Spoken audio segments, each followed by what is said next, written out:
Hello student, welcome है आपका हमारे YouTube channel Uttarakhand education diary में। तो आज जो यह हमारी क्लास है उत्तराखंड सामान्य अध्ययन के अंतर्गत क्लास 59 है। इसके पहले 58 क्लासेज अपलोड हो गई हैं। आप प्लेलिस्ट पर जाकर उन सभी क्लासों को देख सकते हैं। यह जो क्लास है विगत 2000 से 2019 के बीच में उत्तराखंड में जितने भी ग्रुप सी एग्ज़ाम हुए हैं उन सभी एग्ज़ामों के जो सामान्य अध्ययन के अंतर्गत प्रश्न पूछे गए हैं उन्हीं की यह क्लास है पूरी। जिसे 10,000 प्रश्नों की एक श्रृंखला है। तो आपका स्कोर क्या रहा कमेंट बॉक्स में ज़रूर बताइएगा। और आगामी जितने भी उत्तराखंड में ग्रुप सी एग्ज़ाम होने वाले हैं उन सभी के लिए यह क्लास काफ़ी ज़्यादा महत्वपूर्ण है। तो आप बिल्कुल भी नहीं स्किप मत करिएगा, सभी क्लासें आपके लिए महत्वपूर्ण होंगी। आप अपनी तैयारी को चेक कर सकते हैं कि आपकी तैयारी किस लेवल पर है उस स्कोर से। अगर आपके स्कोर अच्छा रहता है बहुत अच्छी बात है, अगर कम रहता है तो आप अपनी तैयारी को फिर से पुनः एक बार बढ़ा सकते हैं अपनी तैयारी में थोड़ा ज़्यादा समय दे करके। तो चलिए शुरू करते हैं आज की क्लास को। तो हमारा पहला क्वेश्चन है, अकबर द्वारा फतेहपुर सीकरी की स्थापना किस वर्ष की गई? तो ऑप्शन बी 1571। अकबर द्वारा फतेहपुर सीकरी की स्थापना किस वर्ष की गई थी? 1571। ऑप्शन बी इस प्रश्न का राइट आंसर हो जाएगा। अगला प्रश्न है, दक्षिणी ध्रुव कितने डिग्री अक्षांश पर स्थित है? तो कितने डिग्री अक्षांश पर स्थित है? ऑप्शन ए 90 डिग्री पर। ऑप्शन ए इस प्रश्न का राइट आंसर हो जाएगा। अगला है, नेपोलियन बोनापार्ट किस देश का निवासी था? तो ऑप्शन सी यह फ्रांस का निवासी था। अगला प्रश्न देखते हैं, चौथा प्रश्न है हमारा, भारतीय राष्ट्रीय कांग्रेस की पहली महिला अध्यक्ष कौन थी? दिए गए ऑप्शन में से कौन थी जो पहली महिला अध्यक्ष थी? तो ऑप्शन बी एनी बेसेंट थी। ऑप्शन बी इस प्रश्न का राइट आंसर हो जाएगा। अगला है पाँचवा प्रश्न, नागार्जुन सागर प्रोजेक्ट किस नदी पर स्थित है? तो ऑप्शन डी कृष्णा नदी पर स्थित है। ऑप्शन डी इस प्रश्न का राइट आंसर होगा। अगला प्रश्न है छठा, क्वेश्चन नंबर 6, भारत का पहला पायलट रहित यान का नाम क्या है? तो क्या है यान का नाम? ऑप्शन सी उसका नाम लक्ष्य है। ऑप्शन सी इस प्रश्न का राइट आंसर हो जाएगा। अगला प्रश्न है, सल्तनत काल सातवां, सल्तनत काल के किस शासक ने सर्वप्रथम स्थायी सेना रखने की व्यवस्था की थी? तो आप जानते ही होंगे इसका answer. Option B Alauddin Khilji ने। ऑप्शन बी इस प्रश्न का राइट आंसर हो जाएगा। अगला प्रश्न है क्वेश्चन नंबर 8, अंतर्राष्ट्रीय श्रम संगठन ILO का मुख्यालय कहाँ स्थित है? तो इस प्रश्न का राइट आंसर क्या हो जाएगा? जेनेवा में स्थित है। ऑप्शन सी इस प्रश्न का राइट आंसर हो जाएगा। नौवां प्रश्न है, वर्णांधता रोग किस प्रकार का रोग है? तो यह किस प्रकार का रोग है? ऑप्शन बी यह एक आनुवंशिक रोग है। अगला प्रश्न देखते हैं, क्वेश्चन नंबर 10, भारत में सर्वप्रथम गठित सहकारी समितियां कौन सी थी? तो कौन सी थी सहकारी समितियां? ऑप्शन ए कृषि सहकारी समितियां। ऑप्शन ए इस प्रश्न का राइट आंसर हो जाएगा। अगला प्रश्न है, विक्टोरिया द्वीप किस महासागर में स्थित है? क्वेश्चन नंबर 11, तो किस महासागर में? ऑप्शन ए यह प्रशांत महासागर में है। 12वां प्रश्न है, गोमतेश्वर की मूर्ति कहाँ स्थित है?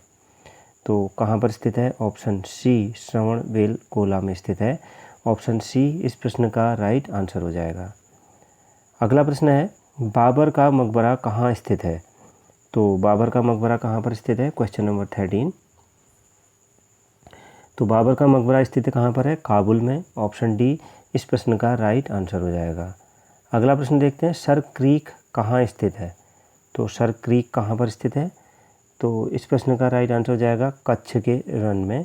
ऑप्शन ए इस प्रश्न का राइट आंसर हो जाएगा। देखते हैं क्वेश्चन नंबर 15 को, निगम कर किस कर के अंतर्गत आता है? तो किस कर के अंतर्गत आता है? ऑप्शन ए केंद्र सरकार के प्रत्यक्ष कर के अंतर्गत आता है। देखते हैं क्वेश्चन नंबर 16 को, काफ़ी महत्वपूर्ण प्रश्न है। 1942 में टोक्यो में इंडियन इंडिपेंडेंस लीग की स्थापना किसने की थी? तो ऑप्शन सी रासबिहारी बोस ने की थी। ऑप्शन सी इस प्रश्न का राइट आंसर हो जाएगा। इस समय पर भारत में भारत छोड़ो आंदोलन चल रहा था और रासबिहारी बोस से ही कौन मिले थे? सुभाष चंद्र बोस जाकर के मिले थे। फॉरवर्ड ब्लॉक की स्थापना करने के बाद उन्हें देश छोड़ना पड़ा था, वो देश से चले गए थे छोड़ के भारत को। अगला प्रश्न है, कोपहेगन किस देश की राजधानी है? तो कोपहेगन किस देश की राजधानी है? ऑप्शन ए डेनमार्क की राजधानी है। ऑप्शन ए इस प्रश्न का राइट आंसर होगा। 18वां प्रश्न है, अन्नपूर्णा पर्वत शिखर किस देश में स्थित है? तो ऑप्शन बी, यह नेपाल में स्थित है। ऑप्शन बी इस प्रश्न का राइट आंसर हो जाएगा। देखते हैं क्वेश्चन नंबर 19। प्रथम भारतीय नोबेल पुरस्कार विजेता रविन्द्रनाथ टैगोर को साहित्य के क्षेत्र में किस वर्ष नोबेल पुरस्कार प्रदान किया गया था? ऑप्शन सी, 1913 में यह नोबेल पुरस्कार इनको प्रदान किया गया था। अगला प्रश्न है क्वेश्चन नंबर 20। 1582 में दीन इलाही की घोषणा किस मुगल शासक के द्वारा की गई थी? तो ऑप्शन ए, अकबर के द्वारा की गई थी, क्योंकि इस समय पर अकबर ही शासक था और उसने एक धर्म भी चलाया था जिसे दीन इलाही कहा जाता था। तो ऑप्शन ए इस प्रश्न का राइट आंसर हो जाएगा। अगला प्रश्न है क्वेश्चन नंबर 21। बी.डी. सावरकर ने 1904 में अभिनव भारत की स्थापना कहाँ की? तो ऑप्शन सी, लंदन में की थी। ऑप्शन सी इस प्रश्न का राइट आंसर हो जाएगा।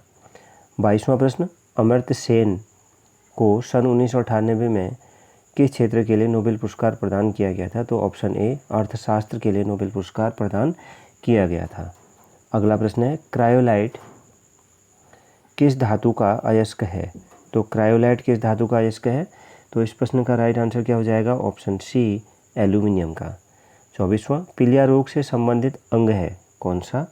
तो ऑप्शन ए, यकृत। ऑप्शन ए इस प्रश्न का राइट आंसर हो जाएगा। बढ़ते हैं अगले प्रश्न की तरफ को।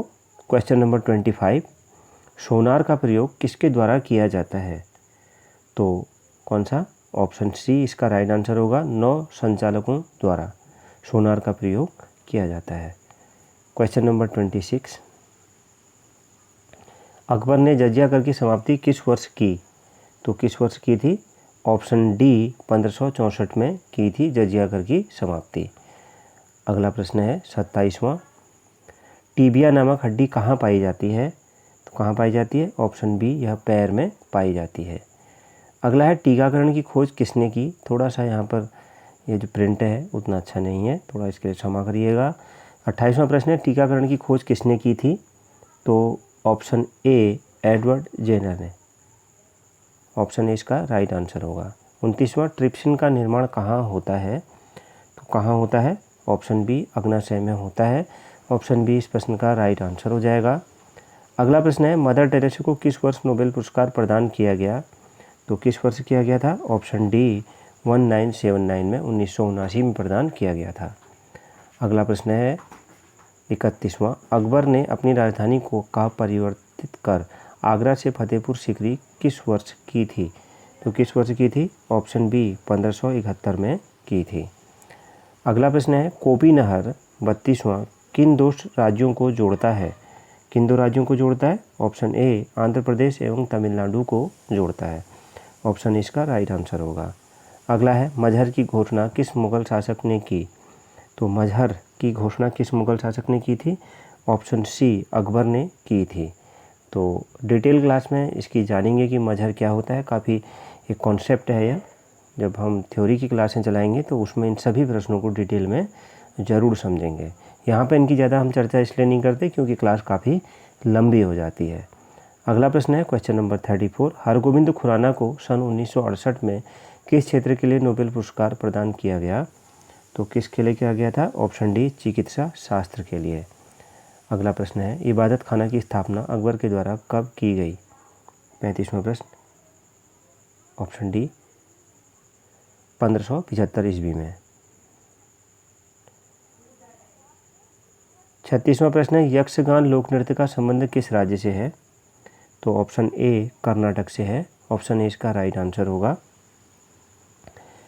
37वां प्रश्न है, भौतिक शास्त्र के क्षेत्र में चंद्रशेखर वेंकट रमन को किस वर्ष नोबेल पुरस्कार प्रदान किया गया था? तो कब किया गया था? ऑप्शन ए, 1930 में प्रदान किया गया था। अगला है, तीर्थ यात्रा पर लगने वाले कर को किस मुगल शासक ने समाप्त किया था? तो किसने समाप्त किया था? ऑप्शन सी, अकबर ने समाप्त किया था। इसके अलावा आगे भी कई इसको कुछ लोग लगाएंगे, कुछ शासक, और कुछ उसको समाप्त भी करेंगे। तो मुख्य रूप से अकबर को ही जाना जाता है। अकबर के बाद भी दोबारा से इसको लागू कर दिया गया था, लेकिन ये इस इन ऑप्शनों के हिसाब से अकबर ही इसका राइट आंसर होगा। अगला प्रश्न है क्वेश्चन नंबर 39। अकबर ने दास प्रथा का अंत किस वर्ष किया? तो कब किया था? ऑप्शन ए 1562 में ही कर दिया था। अगला प्रश्न है और आज की क्लास का आखिरी प्रश्न है, वेंकटरमन कृष्ण को 2009 का नोबेल पुरस्कार किस क्षेत्र के लिए दिया गया था? तो इस प्रश्न का राइट आंसर क्या हो जाएगा? ऑप्शन बी रसायन शास्त्र के लिए दिया गया था। तो ये थी हमारी आज की क्लास। आपका स्कोर क्या रहा कमेंट बॉक्स में ज़रूर बताइएगा और फेसबुक पेज से जुड़ना चाहें तो जुड़ जाइएगा, क्योंकि आपको वहाँ पर तरह तरह के नोट्स, काफ़ी अच्छी जानकारियाँ मिलती रहती हैं। तो मिलते हैं नेक्स्ट क्लास में।